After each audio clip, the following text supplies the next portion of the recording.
Hey guys, recently some people have been asking me to make some 7x7 walkthrough solves, and I currently average around low 220 with the YAM method, so I figured making some walkthrough solves could help a lot of people considering there aren't too many resources out there. So yeah, let's get right into the first solve.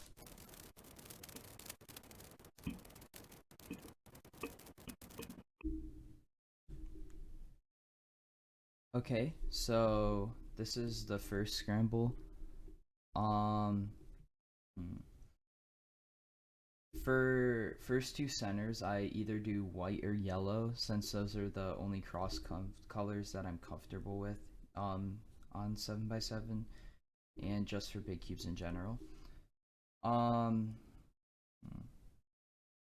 This isn't too great of a scramble. Hmm. Okay, I'm thinking I'm gonna go for the white center first, and I see, although there's nothing around it, like the actual center, there is this 1x2 and this 1x2, making a pretty easy like 3 move first bar. And then I see this almost 2x5 or 1x5. Um, and I can make my second bar with that. I can't really block build at all, and I think that's about as far as I would see in inspection. So I think I'd start my solve like U, then a wide L like that, and then kind of slice down to finish that bar. Um, I had a couple options. I had either this piece or this piece. I think honestly I would opt for I think I'd probably opt for this one right here because I noticed this 1x2 right here can then match up with some of these centers, and that they're gonna come in useful. Um, so yeah, I do a U, then probably rotate up like that, and then slice like that so it's on the bottom now. Um, Next thing I see is this piece, and I can use that to pair it up there, like that. And then, although these two were together and that would be nice, I honestly think I would be better off doing something like that, just like ergonomically, so like I won't have to like do some awkward like UD stuff. That's just in a solve that'd be easier. Uh, so I'd slice that down at this point, and then this probably comes up next, along with this, and definitely one of those two pieces. I would start by going like that to pair those two up. Um, then I would probably go like something like that. I know it seems weird, but this is honestly what I do, I think. Then I'd probably insert that one like that, and then set it up for the insertion like there. And then I definitely rotate right here to figure out what I want to do next. Because that was the only really piece that I saw, so I knew everything else was going to be in the back.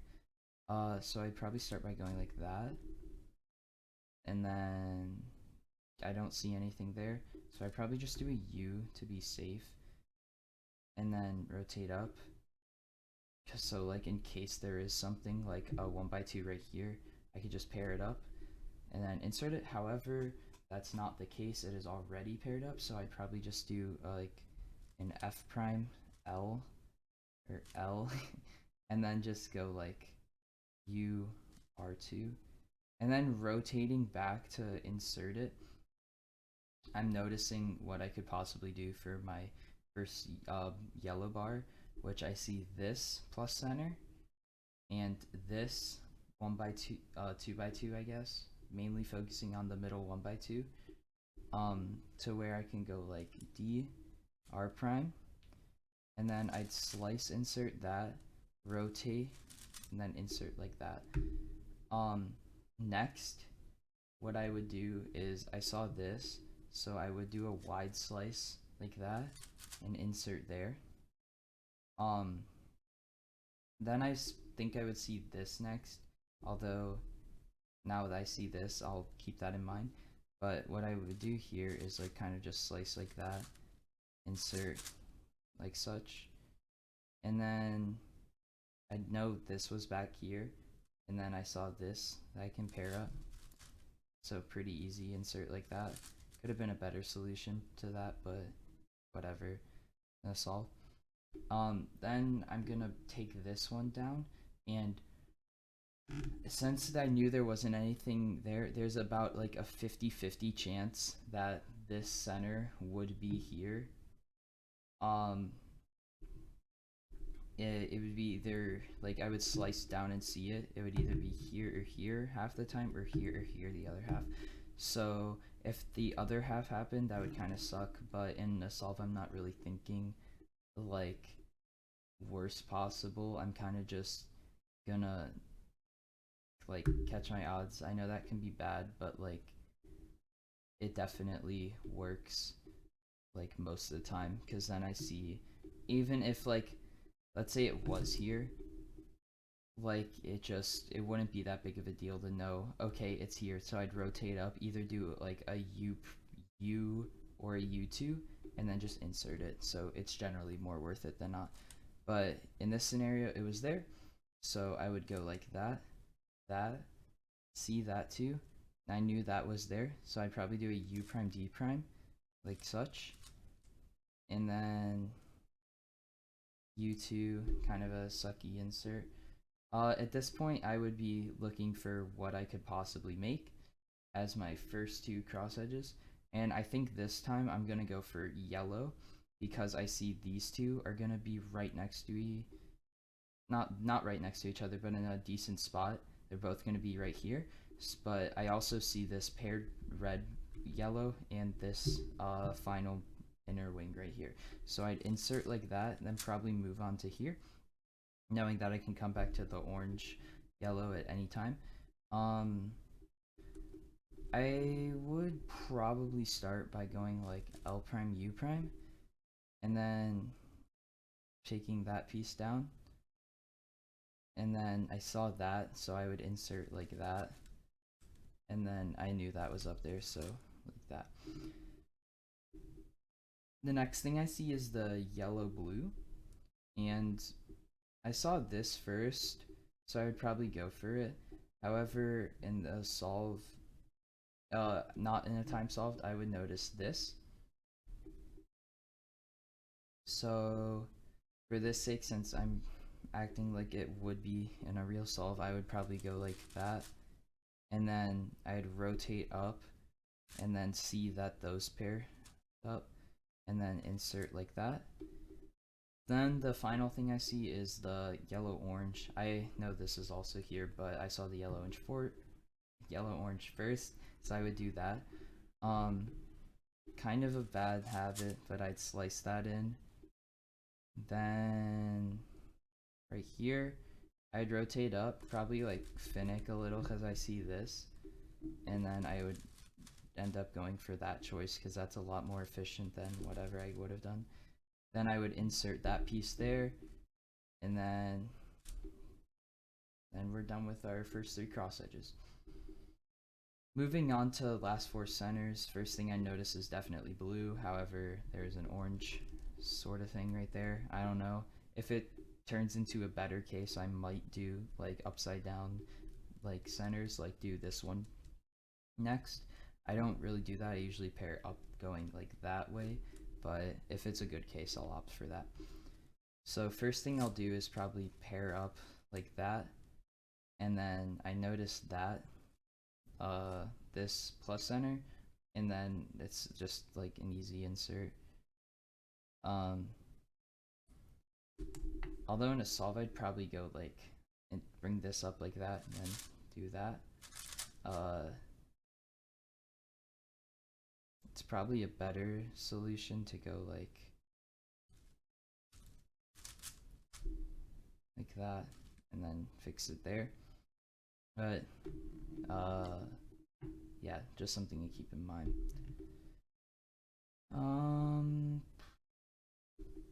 Next thing I see is this. Not the best scenario because then you have to find a different oblique to pair right here. But I could do it with this one, so I'll bring it up and that sort of thing. Next, I see this and this. Not the best cases, but probably pair it up there. And then I knew this oblique was down here, so like slice insert like that, bring it up. Next, I'd probably do like a really big R2. It's like 6 layers or something like that. I'll just call it a wide. But next I see all of this stuff, and I think the way I would do it is probably bring this 1x2 down here, insert that, and then I knew this oblique was right here, so I'd pair it up, insert, and then we're done with the blue center. Orange center doesn't catch my attention anymore, especially compared to this red center. And what I'd probably do is, I think I saw this kind of back here, so I would go like that. And then I also saw this 1x3 and this 1x2, making that a really easy next bar. Next, like when I was taking that back, I definitely saw this piece, and you can do some sort of like, I know I kind of solved this with one piece missing, but what I can do now is like that, and then I have that bar done. I'd probably go for like any like inner center solution now, and the first thing I see is this, and that's a slice, like a MU2, I guess like small L prime U2L sort of thing, but it's good enough. So insert like that, pair up these two to make a partial bar, and then kind of a weird way to do it, but I think that's what I would do. Solve it like that. Then last two centers. First thing I see is this, and then there's a bar done, and I'd probably go like that. And yeah, I would insert this, and then I would still have this like a really easy pair up like that. Next, I think I would go for something like that, and then insert there, and then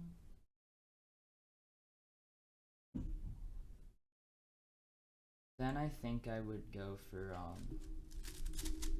I'd insert that, so now I have like a really broken 1x3, and then I'd insert it, I'd put that in there, and then I'd double com it, and then I don't bother fixing it because no reason to really. Then we're done with centers, technically. So we can move on to our last cross edge, and before I complete that, I definitely noticed this 1x3, and that is going to come in handy later. So first thing I see is this and this. I just bring that in, insert that, and I also see this flipped situation. So I'd insert that, slice it, flip it, then de-rotate that. And then I knew this was pretty much guaranteed going to be my first edge because it's just so easy. Then next thing I see is the blue and white. And so instead of inserting it like that in 3 moves, and it's going to like be kind of like a garbage case, I could sledge it in, I could rotate it. I might go up for the rotation because in a solve that could be better than a sludge ergonomically. So I would, bottom line is I would insert it in a way where I could just set it up with a D. Then, oh, this is kind of good actually. I can go like insert this wing so it can pair it up with a D2, and then this is out of the way, and then I just insert it again. And then I wasn't really looking for anything, so I kind of just insert it there, and there doesn't really appear to be anything if I was, but I'd probably just go for the green and white next. Then I know this is there, then these two are kind of next to each other, so I just go like that, flip, then double slice, insert there. Nothing really catches my eye. Maybe the orange and white could be good, so I can go like U, rotate, insert there, and then kind of I just like fix the cross like while I'm at it, because why not? Then I definitely slice, insert, and fix that. Oh, then I do my little trigger that I got from Jay McNeil back in the day that a lot of people do now. I pair up like in this kind of rotation and not like on the E layer, because that's like, I've tried it and I don't really like it. But yeah, so I do my little trigger, which is R, U prime, R2 prime, U prime, R. Then I'd rotate.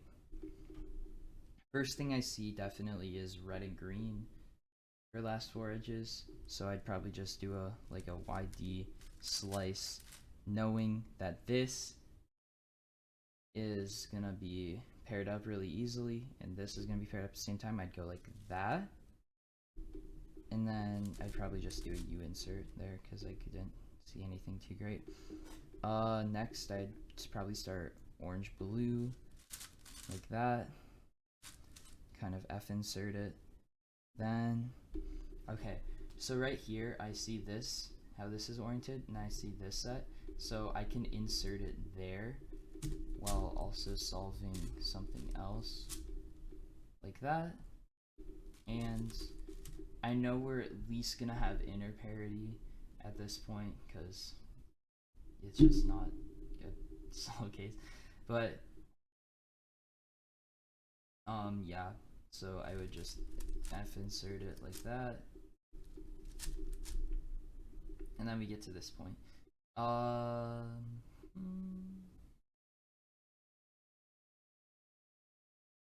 think what I'd opt for is something like that, slice there, and yeah, we're gonna have only inner parity, which is a kind of bad case.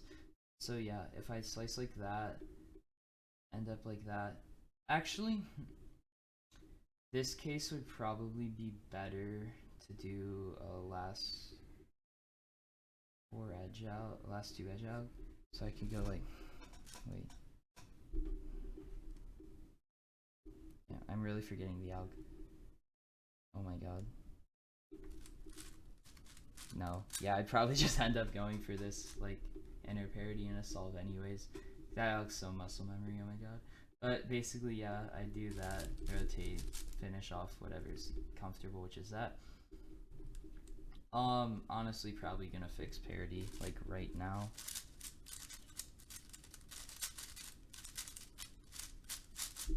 Like that, and then because I saw that edge, I'd insert there.